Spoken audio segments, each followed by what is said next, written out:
This is Stilleven by Peter Willebeeck, created somewhere between 1632 and 1648. Peter Willebeeck's Vanitas still lifes use a deliberate visual shorthand to communicate the transient nature of human existence.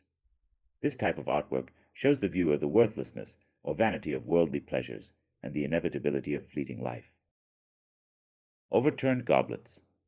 The emptiness of worldly pleasures, suggesting that once the cup of life is gone, a hollow, empty vessel remains.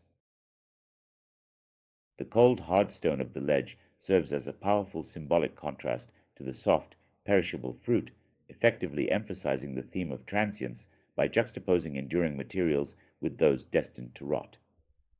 Architecturally, this stone ledge also anchors the composition, providing a structural sense of depth and three-dimensionality that makes the fruit appear as though it is leaning out directly into the viewer's personal space.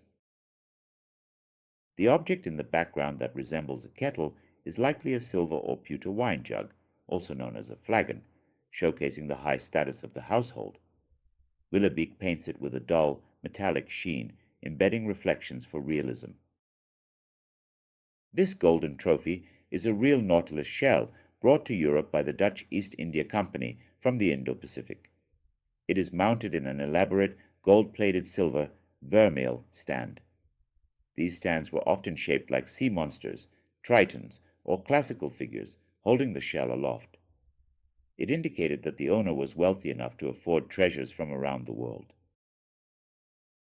The decorated silk ribbon is a delicate yet vital atmospheric detail typically found attached to a lute or cittern leaning in the background shadows. A ribbon that is loose or hanging suggests that the performance is over.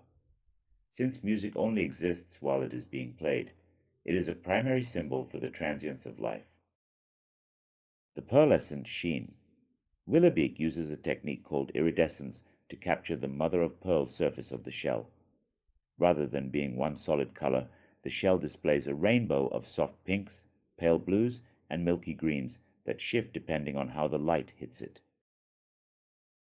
The cistern is usually positioned on the floor or a low shelf, often partially tucked into the deep shadows beneath the main table.